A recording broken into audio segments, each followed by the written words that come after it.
Merhaba sevgili arkadaşlar, değerli dostlar, değerli takipçilerim. Annemin Örgü Dünyası kanalıma hoş geldiniz. Annemin örgüleri evinden yine sizlere kucak dolusu sevgiler, selamlar gönderiyorum. Evet sevgili hanımlar, sizler istediniz, ben devam ediyorum. Bugün parçalı bebek yeleği yapacağız. Şöyle favori ören bayanın arkadaşlar güzel bir ipiyle, orta kalınlıkta bir iple sevgili hanımlar bebek yeleği yapacağız. 100 gramlık 3,5 nolu şişle örülen 210 metrelik bir ip arkadaşlar. Evet, şöyle sarı bir renkle hem kız ve hem erkeğe giden bir renk olarak düşündüm. Sarı bir renkle sizlere anlatacağım. Şöyle ilmeklerimi de attım arkadaşlar ben. Videomuzu uzatmayalım diye. Şöyle 4 milimde şişlerimi kullanıyorum. BİM'den almış olduğum ip arkadaşlar. Sizler de almışsanız BİM'den bu iplerden değerlendirebilirsiniz. Tabii ki dilediğiniz iplerle de yapabilirsiniz. Şimdi ilmeklerime gelince sevgili hanımlar 4 milim şişlerimle örüyorum bu orta kalınlıktaki ipimi. Yeleğimin ön parçasını parçalı bir yelek yapacağız. Ön parçasının ilmeklerini 35 ilmek olarak taktım. Arka ilmeklerimize de yeleklerimizin önünü de nasıl yaptım sizlere inşallah en güzel en detaylı şekliyle sizlere anlatmaya çalışacağım. Evet sevgili hanımlar, yelek modellerinde, hırka modellerinde, süveter örgü modellerinde sizlerle çok güzel modeller paylaşıyorum. Atkılar, bereler, şallar yapabileceğiniz. Bugün de bebek yeleği yapabileceğiniz annemin örgülerinden harika bir bebek yeleği sizlere parçalı bebek yeleği sunacağım. İnşallah beğenirsiniz. Hemen şöyle yeleğime başlıyorum arkadaşlar. Kenar ilmeğimi yeni başladığım için ördüm. Burada sevgili hanımlar hemen bir ilmek şöyle ters örüyorum bakın. Bir ilmek ters. Kenar ilmeğimi ördüm. Daha sonra bir ilmek ters ördüm. 2 ilmek düz örüyorum. Bir ilmek ters. Bu modelimizde lastik yok arkadaşlar. Lastiksiz bir yelek modeli yapacağız. Evet, 2 ilmek düz örüyorum. Şöyle bir ilmek ters. 2 ilmek düz. Bir ilmek ters. 2 ilmek düz. Bir ilmek ters. Hemen şişimizin sonunda 7 ilmek kalana kadar bu şekilde devam ediyoruz hanımlar. 2, 4, 6, 7 tane ilmeğim kaldı bakın. Bu 7 ilmeğim yeleğimizin kenar patı olacak arkadaşlar. 7 haroşa sırası olacak. Hemen burada 1, 2, 3, 4, 5. 5 ilmek düz örüyorum arkadaşlar. Bir ilmek ters örüyorum bakın. Kenar ilmeğimi de düz olarak örüyorum. Yani arka yüzde ikinci ilmeği ters olarak örüyorum. Evet, şimdi yine yeleğimizin ön yüzüne geçtik arkadaşlar. Kenar ilmeğimi örmeden aldım. Bakın kenar ilmeğinden sonra ip takıldı. Kenar ilmeğinden sonra bakın bir düz ilmeğim var. Bu ilmeği örmeden şişimi alıyorum. Ve burada 5 tane düz ilmek örüyorum bakın. 1, 2, 3, 4 ve 5. Bakın burası bizim yeleğimizin kenar patı arkadaşlar. 7 ilmekten oluşuyor. Şimdi 2 tane ters ilmek örüyorum. Arka yüzde düz örmüştük. Ön yüzde 2 ters oldu. Bakın arada bir tane düz ilmeğim var. Düz ilmeğimin hemen şuradan bakın. Arkadaşlar şu kanadından şişime takıyorum. Bu takmış olduğum ilmeği düz olarak örüyorum. Modelimizin birinci sırasındayız bu arada. Hemen yanındaki ilmeği de örmeden şişimi aldım. 2 ilmek ters örüyorum. Bakın ara ilmeğim olan 2 ilmek tersimi ördüm. Hemen yine düz ilmeğe geldiğimde bir alt sırasından düz ilmeğin kanadını alıyorum. Hemen şişime takıyorum. Bunu bir tane düz örüyorum. Yanındaki ilmeği de örmeden alıyorum. 2 ilmek ters. Düz ilmeklere gelince bakın. Hemen buradan kanadından alıyorum. Şişime taktım. Bir ilmek düz ördüm. Yanındaki ilmeği örmeden aldım. 2 ilmek ters. Tekrar hemen düz ilmeğime geldim. Bakın düz ilmeği hemen şuraya kanadını taktım. Bir tane düz ördüm. Yanındaki düz ilmeği örmeden aldım. Bu arttırmış olduğumuz ilmeği arka yüzde keseceğiz arkadaşlar. 2 ilmek ters. Hemen bakın ilmeğimizin kanadını aldık. Düz ilmeğin bir düz ördüm. Yanındaki ilmeği de örmeden alıyorum. 2 ters, ara ilmeğimiz olan 2 ters. Düz ilmeğe geldiğimde bir tane düz ilmeğim var. Hemen kanadını aldım. Bir alt sıranın bir tane düz ilmek ördüm. Yanındaki ilmeği örmeden aldım. 2 ilmek ters. Hemen düz ilmeğe geldiğimde bakın bir alt sıranın kanadını alıyorum. Şişime takıp bir tane düz örüyorum. Düz ilmeğimi de örmeden şişime alıyorum. 2 ilmek ters. Hemen son düz ilmeğimiz bakın. Kanadını aldım, şişime taktım. Bir tane düz ördüm. Yanındaki ilmeği örmeden aldım. Kenar ilmeğimi de düz olarak ördüm. Modelimizin birinci sırasını bu şekilde yapmış olduk yeleğimizin arkadaşlar. Model kurma bölümünü. Şimdi şişime aldım. Örmeden aldım. Bakın bir ilmekten 2 ilmek çıkardığımız ilmeğin ikisini birlikte ters olarak örüyorum. 2 ilmek düz. Modelin ikinci sırası.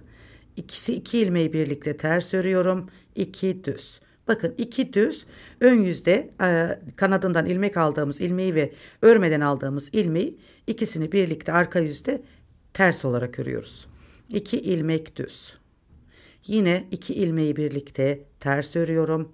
2 ilmek düz. Bakın şurada tekrar anlatayım. Kanadından aldığım ilmek ve örmeden aldığım ilmeği arka yüzde ikisini beraber ters olarak topluyoruz. 2 ilmek düz. 2 ilmeği beraber topluyorum. 2 ilmek düz. Düz. 2 ilmeği birlikte ters olarak örüyorum. 2 ilmek düz. Şimdi yeleğimizin kenar pat bölümüne geldik arkadaşlar. Bakın 2, 4, 6, 7 ilmeğimiz var. 5 haroşa örüyorum. 5 düz ilmek. 1, 2, 3, 4 ve 5. Bakın 5 düz ilmek ördüm. Bitişteki ikinci ilmeği bu ilmeğimizi ters olarak örüyorum. Ön yüzden örmüyoruz. Arka yüzden ters olarak örüyoruz. Kenar ilmeğimi de düz ördüm. Evet, şimdi modelimizin arkadaşlar şöyle ben bir model yeleğimizin bir modelini anlatmış oldum. Ön kanadını yapıyoruz şimdi. Şimdi bir model daha kuralım, daha anlaşılır olsun. Kenar ilmeğimi örmeden aldım. Bakın arka yüzde bir ters ördüğüm ilmeğim ön yüzde düz. Bu kenar patımın oradaki ilmeği örmeden alıyorum, düz ilmeği bakın. Şimdi 5 düz ilmek. 1, 2, 3, 4 ve 5. Bakın 5 düz ilmek ördüm. Ara ilmeğim olan 2 ters ilmeği örüyorum. Şimdi modelimizin ikinci desenini kuruyoruz. Bakın şöyle bir görüntümüz var. Hemen şurada bakın arkadaşlar, şöyle yakından göstereyim. Hemen şu yanındaki bakın kanattan alıyorum. Şişime takıyorum. Bir düz örüyorum. Şişimdeki ilmeği örmeden alıyorum. 2 ilmek ters. Yine bakın düz ilmeğe geldiğimde hemen buradan yanındaki ilmeği alıyoruz. Bakın şöyle. Şişime takıyorum. Bir ilmek düz, yanındaki ilmeği örmeden alıyorum. 2 ilmek ters. Yine düz ilmeğe geldiğimde bakın şöyle yanındaki ilmeği alıyorum. Bir düz, hemen düz ilmeğimi örmeden alıyorum. Evet hanımlar, modelimiz çok kolay. 2 sırada bir kendini tekrar ediyor. Çok kolay bir yelek modeli yapacağız. Kolay yelek modellerinden harika bir yelek modeli. Yine kanadından aldım. Şişime takıyorum. Bir düz. Şişimdeki ilmeği de düz ilmeği de örmeden alıyorum. 2 ters. Zaten gördüğünüz gibi bakın. Şişime takıyorum. Bir düz. Şişimdeki ilmeği örmeden alıyorum. 2 ters. Hemen şurada bakın. İlmeği takıyorum. Şişimdeki ilmeği örmeden alıyorum. Kenar ilmeğimi de düz ördüm. Evet, ikinci modelimizin sevgili hanımlar, ikinci modelini de kurmuş olduk. Evet sevgili hanımlar, gerçekten çok kolay ve çok güzel. Hemen kenar ilmeğimi aldım. Bakın bir ilmekten 2 ilmek çıkardığım ilmeği ikisini beraber topluyorum. 2 düz. Yine 2 ilmeğimi birlikte topluyorum. 2 düz. 2 ilmeğimi yine birlikte topluyorum. 2 düz. Yine 2 ilmeği birlikte topluyorum. 2 düz. 2 ilmeğimi birlikte topluyorum. 2 düz. 2 ilmeğim dediğim gibi kanadını aldığımız ilmek ve örmeden aldığımız ilmeği arka yüzde 2 ilmeği birlikte ters olarak örüyoruz. 2 düz. 2 ilmek ters. 2 düz. 2 ilmek ters. 2 düz. Bakın 2 düzü ördükten sonra yine kenar patına geldik. Burada 1, 2, 3, 4, 5 tane düz ilmek ördüm. Hemen 6. ilmeğe bakın ters ördüm. 7. ilmeğimiz de kenar ilmeğimiz. Evet, modelimizi ben sizlere şöyle arkadaşlar iki kez anlatmış oldum. Şimdi yeleğimizde bakın burada kenarda 3 haroşa sırası oluştu. Şimdi burada hemen bir düğme deliği açalım. Düğme deliğin açmasını göstereyim hanımlar. Desenimizi uygulayalım. Videoyu uzatmamak için ben yeleğimi koltuk kesimine kadar öreyim. Koltuk kesiminde yine birlikte yapalım arkadaşlar. Kenar ilmeğimi örmeden aldım. Bakın. Bu düz ilmeği bu şekilde düz örmüyoruz. Bunu örmeden alıyoruz. Arka tarafını da örüyoruz. Yeleğimizin kenarının düzgün gitmesi için arkadaşlar. Şimdi 5 düz. 1, 2, 3, 4. Pardon, düğme deliği açacaktık. Şimdi kenar ilmeğimden sonra bir örmeden aldığım ilmek, bir de düz ilmek ördüm. Bir kez doluyorum. 2 ilmeği birlikte ördüm. Şimdi burada düz ilmeklerimi örüyorum. Bu şekilde bakın düğme dileğimizi açmış olduk. 2 ters ilmeğimi örüyorum. Yine desenimi kurmaya başlıyorum. Bakın burada hemen kanadını aldık, taktık. Bir düz ördüm. Yanındaki ilmeğimizi de örmeden alıyoruz. 2 ters. Yine kanadın hemen yanındaki bakın şu ikili ilmeğin hemen yanında gözüküyor zaten. Takıyorum, bir düz örüyorum, yanındaki ilmeği örmeden alıp 2 ters örüyorum. Evet, sıra sonuna kadar bu şekilde devam edelim. Evet, ön yüzde tamamladım. Şimdi arka yüzden yine aynı şekilde arkadaşlar kenar ilmeğimi örmeden alıyorum. Burada bir ilmekten 2 ilmek çıkardığım ilmek var, ikisini bir örüyorum.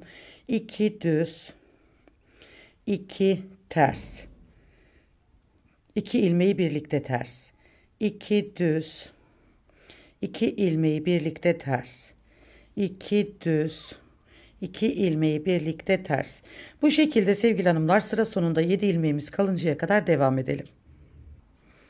Evet, sıra sonunda 7 ilmeğimiz kaldı. Düğme deliği açmıştık burada arkadaşlar.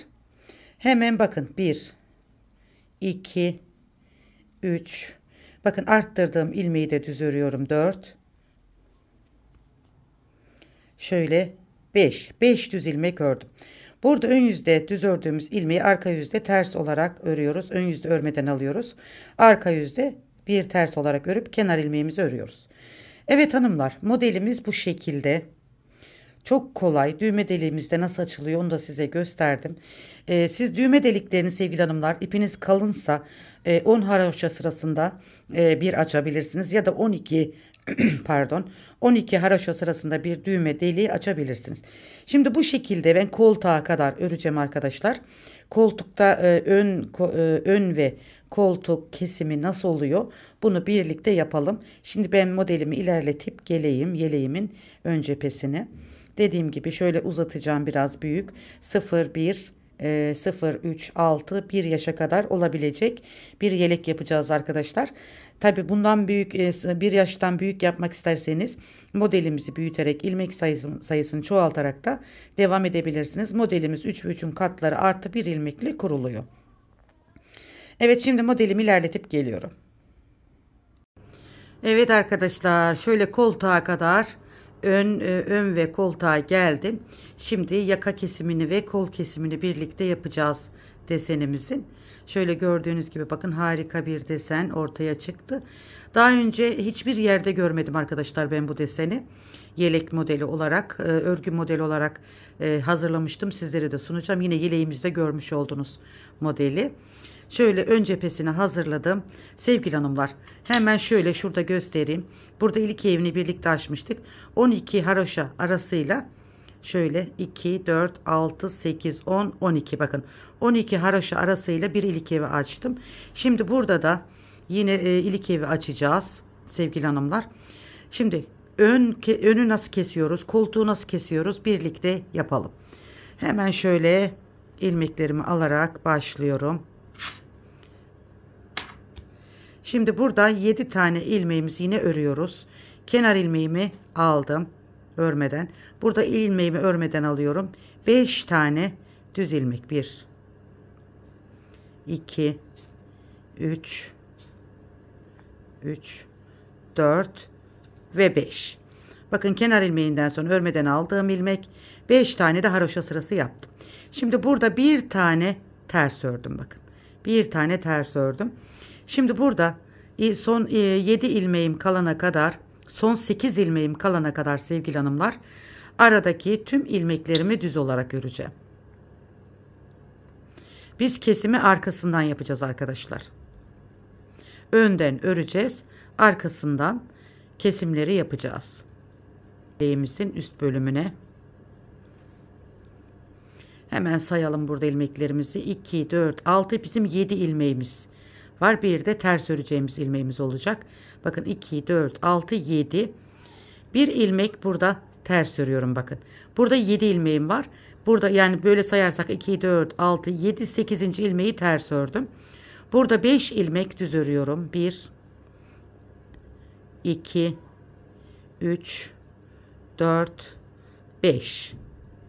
5 ilmek düz ördüm. Bakın buradaki ilmeğimi biz burada nasıl kenar patı yaptıysak arkadaşlar, kol kısmında da o şekilde kenar patı ayarlıyoruz.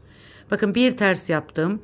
5 tane düz. Şimdi burada bir ilmeğimi yine bakın ön yüzdeyiz. Örmeden alıyorum. Kenar ilmeğimi de düz olarak ördüm. Bakın. Şimdi modelin arkasındayız. Kesimi biz bu sırada yapacağız arkadaşlar. Kenar ilmeğimi örmeden aldım. Bakın burada bir ilmek örmeden almıştık ön yüzde. Şimdi burası kenar patı arkadaşlar artık. Kol kenar patı. 1, 2, 5 tane düz örüyorum. 1, 2, 3, 4, 5, 6 ve 7. Kenar patın tekrar söyleyelim, şaşırdım. Kenar ilmeğimi örmeden aldım. Bir ilmek ters ördüm. 5 ilmek düz ördüm arkadaşlar. Şimdi ön yüzde bir tane ters örmüştük. Şimdi bu ördüğümüz arka yüzde de düz ilmek olarak çıktı arkadaşlar. Bunu bakın şöyle, bu düz ilmekle, bakın bu düz ilmekle hemen yanındaki ilmeği ikisini beraber ördüm. Bakın bu şekilde. Şimdi ters olarak örüyorum ilmeklerimi arka yüzde. Burada kesimimizi bir kez yapmış olduk. Bir kesim yaptık. Şimdi örelim. Düz ilmeğimize kadar, kenardaki düz ilmeğimize kadar ilmeklerimizi ters olarak örelim.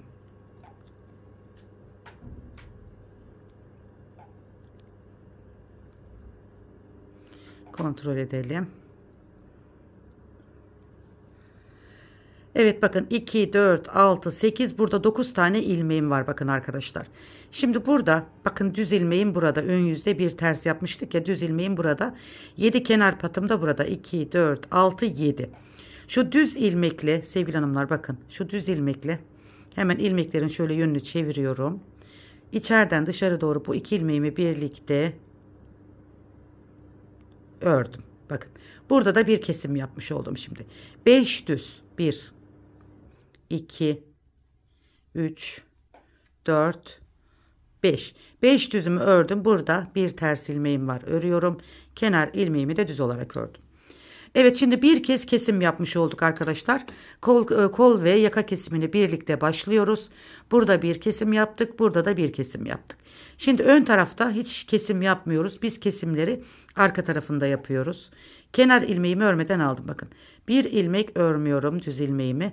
5 ilmek düz. 1, 2, 3, 4 ve 5. Bakın kenar ilmeğim bir düz ve 5 kenar ilmeğim örmeden aldığım ilmek, 5 düz ilmek. Bakın burada bir ters ilmeğim var. İpi kendimden tarafa alıyorum. Örmeden alıyorum.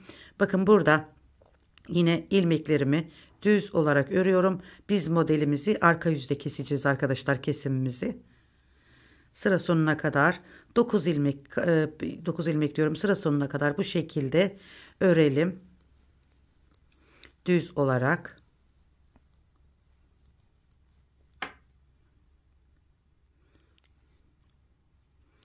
Evet, şimdi burada sevgili hanımlar 2, 4, 6, 7, 8. ilmeğimi yine ip benden tarafta örmeden aldım. 5 ilmek düz örüyorum. 1, 2, 3, 4 ve 5. Bakın buradaki düz ilmeğimi de örmeden alıyorum. Kenar ilmeğimi de düz olarak ördüm. Evet sevgili hanımlar, şimdi modelimin arka yüzündeyim. Şimdi yine kesimi burada yapacağız arkadaşlar. Kenar ilmeğimi örmeden aldım. Bakın burada ön yüzde örmeden aldığım ilmeği arka yüzde ters olarak örüyorum. 5 düz. 1, 2, 3, 4, 5. 5 düzümü ördüm. Bakın burada bir düz ilmeğim var. Bu düz ilmek ve arkasındaki ters ilmeği ikisini beraber ördüm. Şimdi ne yapmış olduk? İkinci kesimi de yapmış olduk. Yine tüm ilmeklerimi ters örüyorum.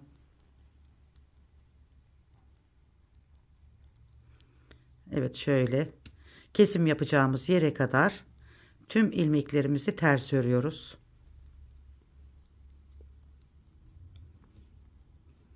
Hemen bakın 2, 4, 6, 7 bizim kenar patımız.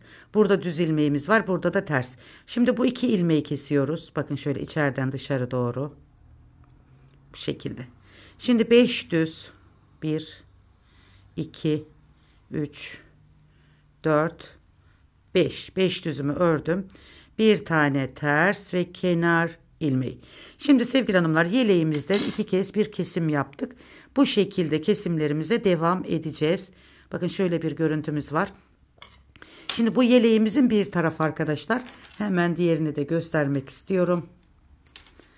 Bakın ben bunu hazırladım arkadaşlar. Kamera öncesinde videomuz uzamasın diye. Aynı şekilde yapıyoruz. Şu kenar bölümünü arkadaşlar, birini sağda yaparken birini solda yapıyoruz. Hani birisi burada birisi burada olamaz. Bakın ön kenar yaka bölümü burası. Bu yeleğimizde de burada. Aynı şekilde bu yeleği nasıl yaptıysam bunu da aynı şekilde, sadece kenar patımız bu defa sol tarafta duruyor arkadaşlar. Bakın bu şekilde olacak. Bakın bir kenarını şöyle yaptık. Bu şekilde bir yelek kanadı çıkaracağız arkadaşlar. Gördüğünüz gibi bakın şöyle. Şimdi biz diğer parçamızda iki sıra kesim yaptık. Keserek burada ilmeğimizi azaltacağız. Sonra haraşo örgülere geçeceğiz burada. Evet arkadaşlar, bakın bu şekilde gerçekten hem çok kolay hem de çok güzel. Şimdi bir sıra daha kesim yapalım. Daha sonra ben kesimleri bitireyim. Tekrar birlikte olalım arkadaşlar. Kenar ilmeğimizi örmeden alıyorum. Bakın düz ilmeğimi de örmeden aldım. 5 sıra düz örüyorum. 1, 2, 3, 4 ve 5. Kenar ilmeğinden sonra örmeden aldığım ilmek 5 düz ilmek ve burada bakın bir ters ilmeğim var. İpi kendimden tarafa alıyorum. Örmeden ters ilmeğimi alıyorum ve aradaki düz ilmeklerimi örüyorum.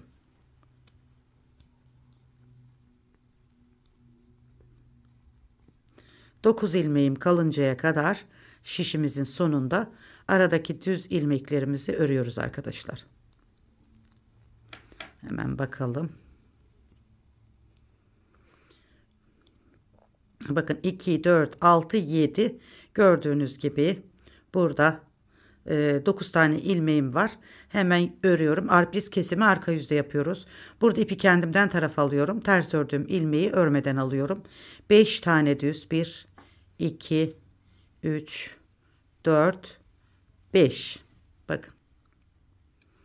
Şimdi burada örmeden aldığım ilmek ve kenar ilmeği. Şimdi modelin arka yüzünde 3. kesimimizi yapacağız arkadaşlar. Hemen arka yüzdeyiz. Kenar ilmeğimi örmeden aldım. Bir ilmek ters örüyorum. 5 ilmek düz. 1, 2, 3, 4 ve 5. Bakın 5 ilmek düz ördüm. Yine burada düz ilmeğim var. Şöyle yönünü düzeltelim. Çapraz oldu. Kenar ilmeği, bir ters ilmeğim, 5 düz. Bu düz ilmekle bu ters ilmeğin ikisini birlikte ördüm ve kestim. Şimdi bakın 1, 2, 3 kesim yapmış olduk. Yine aradaki ters ilmeklerimi örüyorum. 9 ilmeğim kalıncaya kadar son sırada. Şişimizin sonunda.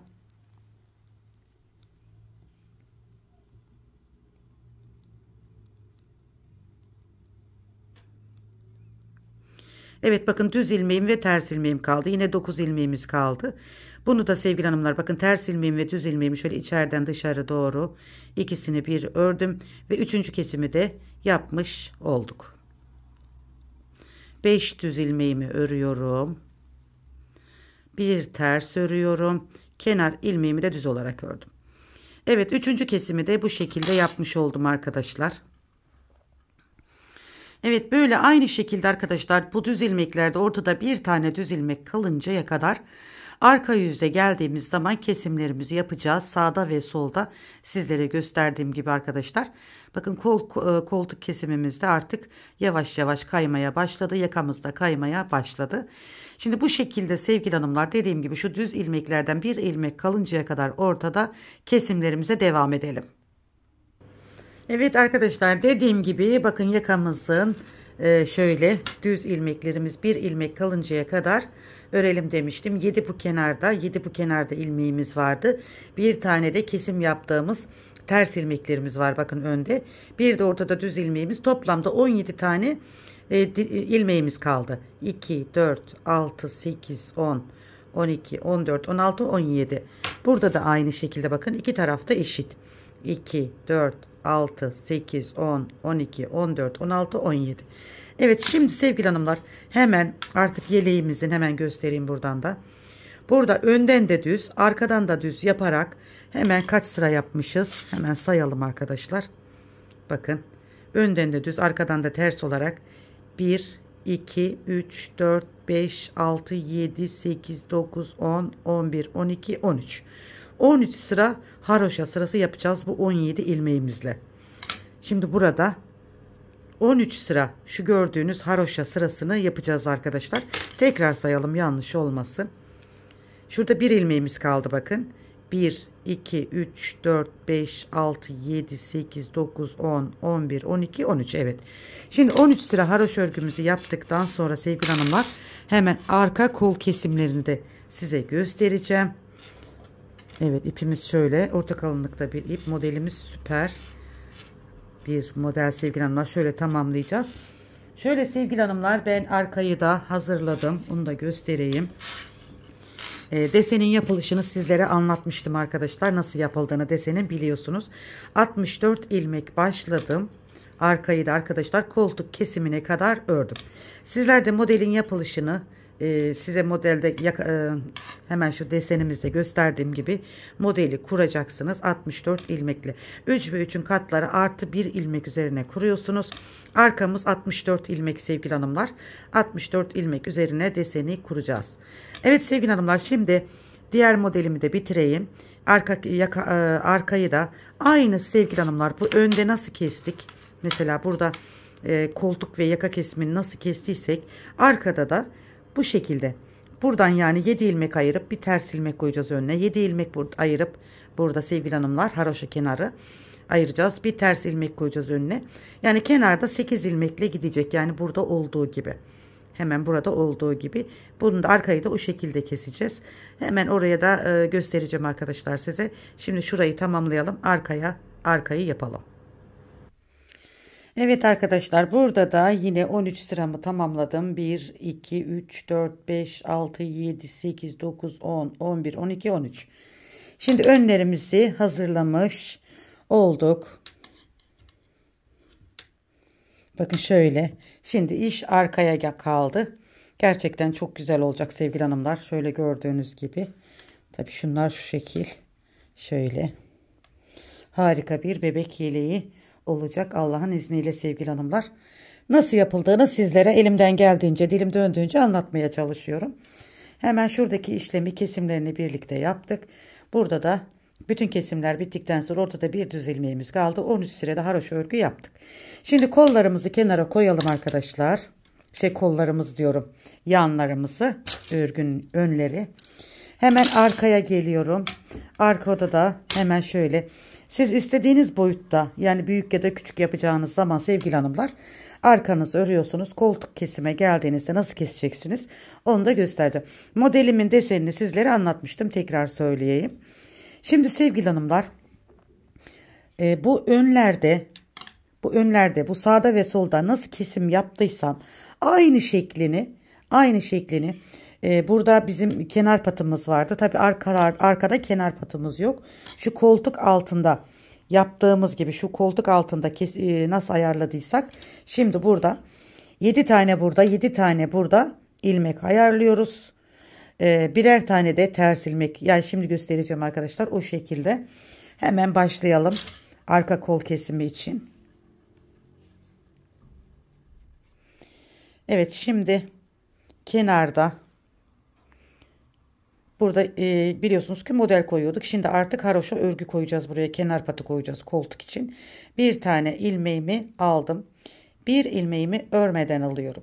7 tane, pardon, 5 tane düz. 1 2 2 3 4 5. Bakın. Kenar ilmeğim, örmeden aldığım ilmek, 5 düz ilmek. Burada da bir ilmek ters yapıyoruz. Bu ters yaptığımız ilmekle arkadan kol kesimi yapacağız arkadaşlar. Biz kesimleri arkada yapıyoruz. Şimdi aradaki bütün ilmekleri düz olarak örüyorum. Sıra sonuna kadar şöyle 9 ilmek kalıncaya kadar tüm ilmekleri, 8 ilmek kalıncaya kadar, pardon, tüm ilmeklerimi düz olarak örüyorum. Evet, sıra sonuna geldim arkadaşlar. Bakın 2, 4, 6, 7, 8 ilmeğim var. Sıra sonunda bir ilmek ters örüyorum. 5 ilmek düz. 1, 2, 3, 4, 5. 5 tane düz ördüm. Bir ilmek örmeden alıyorum. Bir ilmek de kenar ilmeğini ördüm. Evet, şimdi kenara da haroşa, yani kenar patlarımızı koyduk arkadaşlar, ayarladık. Şimdi artık yeleğimizin yine kesim bölümüne geldik. 9 kere sevgili hanımlar arka yüzden keseceğiz. Hep arka yüzden 9 defa kesim yapacağız. Kenar ilmeğimi örmeden aldım. Yeleğimi ön pat için, önler için koparmıştım. Düğüm geldi arkadaşlar. Şöyle 5 tane düz ilmek örüyorum. 1 2 3 4 ve 5. Bakın, kenar ilmeği, örmeden aldığımız ilmek, bakın bu ilmeği ters olarak ördüm. 5 tane düz ördüm. Şimdi burada düz ilmeğim var, bakın. Ne yapıyorum? Bu düz ilmeğimin yanındaki ilmekle ikisini birlikte örüyorum. Bir kesim yaptım burada. 2, 4, 6, 7, 8. ilmekle, yani düz ilmekle yanındaki ters ilmeği birlikte kesiyoruz.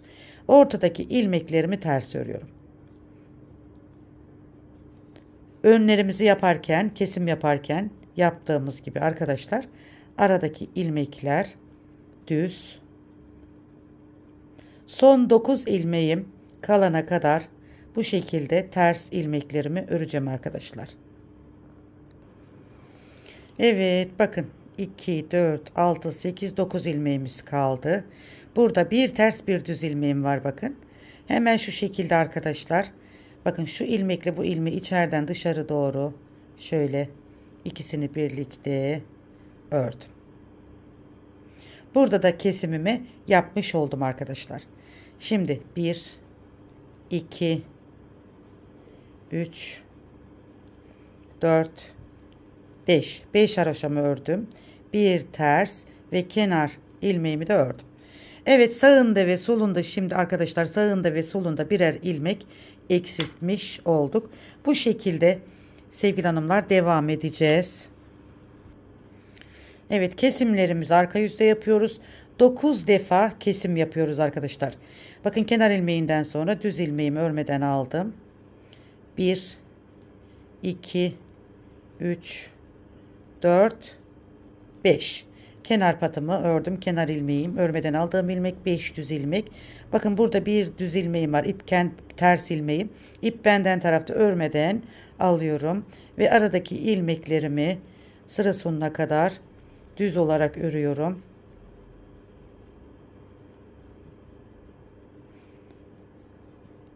Kenar patına kadar aradaki ilmeklerimizi sadece düz örüyoruz. Kenar patlarına kadar bu şekilde aradaki ilmekleri düz olarak örelim. Evet, düz ilmeklerimi ördüm. Şimdi sevgili hanımlar 2, 4, 6, 7 ilmeğim var. Ters ilmeğim var. Bakın, ipim kendimden taraf alıyorum. Ters ilmeği örmeden alıyorum. 5 düz ilmeğimi örüyorum. 1, 2, 3, 4, 5. Düğümümüz geldi. Evet, burada 5 düz ilmeği ördükten sonra hemen Evet, 5 düz ilmeğimizi ördük. Burada bakın düz ilmeğimiz var. Ters yapmışım, düzelttim arkadaşlar. Hemen örmeden alıyorum. Kenar ilmeğimi de düz olarak örüyorum. Tığ ile çekeriz dışarıya. Evet, şimdi yine arkasındayız. Kesim yapacağız arkadaşlar. Kenar ilmeğimi örmeden aldım. Ön yüzden örmeden aldığım düz ilmeği arka yüzde ördüm. Bakın 5 tane düz. 1 2 3 4 5. Kenar ilmeği, ters ilmeğim, 5 düz ilmeğim ve burada düz ilmeğim var bakın. Yine burada ikinci kesimimizi yapıyoruz. Bakın ikinci kesimi yaptık. Şimdi ters olarak örüyorum. Diğer kesim yerine kadar hiçbir işlem yapmadan ters ilmeklerime devam ediyorum. Evet, zaten arkadaşlar bu kesim yerine geldiğimizde de burada düz ilmeği görüyoruz. 7 ilmekten sonra bu düz ilmekle hemen yanındaki ilmeği keseceğimizi anlıyoruz. Sona geldiğimiz zaman da bakın burada da düz ilmeğim var. Burada da ne yapıyoruz? Bakın bu düz ilmekle yanındaki ters ilmeği, ikisini birlikte içeriden dışarı doğru şu şekilde kesiyoruz. 5 tane düz. 1 2 3 4 5. Ön yüzde bir tane örmeden aldığım düz ilmek, ters örüyorum arka yüzde ve kenar ilmeği. Evet sevgili hanımlar, videoyu uzatmayalım. Bu şekilde kesimlerimize devam edeceğiz. Yine iki taraftan da aynı şekilde bu defa gidiyoruz. 9 defa arka yüzden kesimleri yapacağız. 9 defa kesim yapacağız arkadaşlar. 9 kesimden sonra artık kesim yapmayacağız. Yeleğimizi üzerini şöyle gördüğünüz gibi uzatma bölümünü, hemen şurayı uzattığımız bölümü yapacağız. Siz arka yüzde arkadaşlar isterseniz haroşa yapın, isterseniz düz olarak devam edin. Ama yaka kısmına geldiğinizde yaka kısmını kıvrılma yapmasın diye burada 17 ilmek var. 17 burada ilmek ayarlayın. Bakın yaka kısmına geldiğinizde 17 burada ilmek ayarlayın. 17 ilmek de burada ayarlayın. Aradaki yakaya gelen bölümünü haroşa örgü yapın. Ben inşallah hayırlısıyla hazırlayıp geliyorum arkadaşlar. İnşallah anlaşılır olmuştur. Bakın kesimlerimizi gösterdiğim gibi yapacaksınız. Evet, şimdi ben arkayı tamamlayıp geliyorum arkadaşlar. Evet arkadaşlar, yeleğimizin önlerini yapmıştık. Şöyle tığ yardımıyla dikişini yaptım. Bakın şöyle bir dikiş yaptık tığ yardımıyla. Omuzunda şöyle bakın gördüğünüz gibi hiç dikiş belli değil. Tığ yardımıyla diktim. Diğer omuzu birlikte yapacağız. Şöyle yeleğimizi yani ekledim arkadaşlar. Şu şekilde. Şimdi diğer omuz kısmını birlikte yapalım. Bir ayrıntı anlatacağım arkadaşlar. Şöyle yakamızda kıvrılma olmasın diye 3 sıra haroşa örgü yaptım. Yaka kısmında sevgili hanımlar. Siz de böyle yaparsanız iyi olur. Düz ilmeklerle biterseniz kıvrılma yapar. 3 sıra haroşa yaptım. Siz de artık size nasıl kolay geliyorsa o şekilde yapabilirsiniz. Ama böyle 3 sıra haroşa yaparsanız yakada kıvrılma yapmaz. Şimdi diğer yakamızın, kolumuzun pardon ön kısmının birleştirmesini sizlere göstereceğim arkadaşlar. Hemen şurada biraz önce gösterdiğim gibi şu bakın hiç belli değil. Şöyle dikiş olduğu hiç belli değil. Yine aynı şekilde nasıl yaptım sizlere göstereceğim. Yeleğimizin şöyle iç tarafı olacak arkadaşlar. İyi yüzü içinde olacak. Ön ve arkanın iyi yüzü içinde olacak. Şöyle kolları üst üste getirdim. Şöyle birleştirdim bakın. Şu şekilde. Şimdi burada ilmeklerimi kesmeye başlayacağım. Evet arkadaşlar. Hemen şu yeleğimizin ön kısmında 17 ilmeğimiz vardı. Sıra sonunda da 17 ilmek bıraktım. Bakın burada da 17 ilmek bıraktım. Önlerle birlikte şimdi birleştireceğiz. 4 numaralı şişle ördüğüm için arkadaşlar 4 numaralı tığıyla öreceğim burada. İlmeklerimizde sıkılık olmasın diye daha ince şişlerle tığlarla yapmıyorum. Bakın burada kesip geldiğim için zaten tığımda bir ilmek var. Bunu saymıyoruz. Hemen bakın bir ilmek bu şişimden, bir ilmek diğer şişimden alıyorum. İkisini de çıkarıyorum şu şekilde. Tığımın başını dolayıp 3 ilmeği birlikte topluyorum. Bir ilmek bu şişimden, bir ilmek diğer şişimden alıyorum bu şekilde. Şimdi bu ilmeğimi de çıkarıyorum. Bu 3 ilmeği birlikte topluyorum. Bir ilmek hemen öndeki şişten, bir ilmek de arkadaki şişten alıyorum arkadaşlar. Şu şekilde. Üçünü birlikte şu şekilde topluyorum. Bir ilmek bu şişimden, ilmeğimi çıkarıyorum. Bir ilmek de diğer şişimden. Yani ilmekleri karşılıklı kesiyoruz arkadaşlar. Buradan aldım, çıkardım.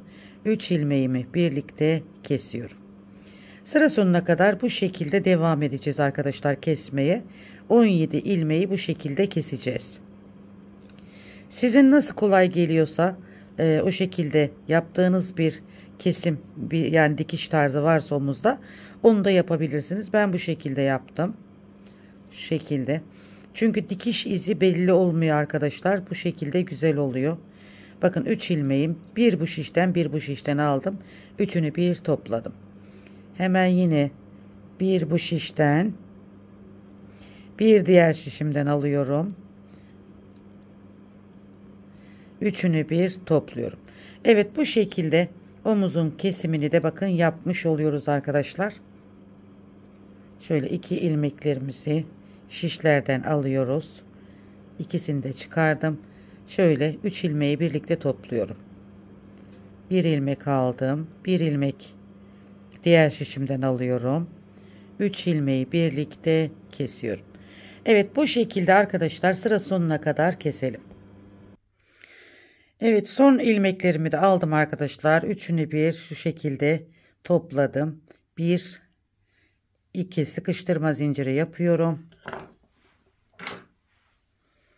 Hemen burada ilmeğimi kesiyorum.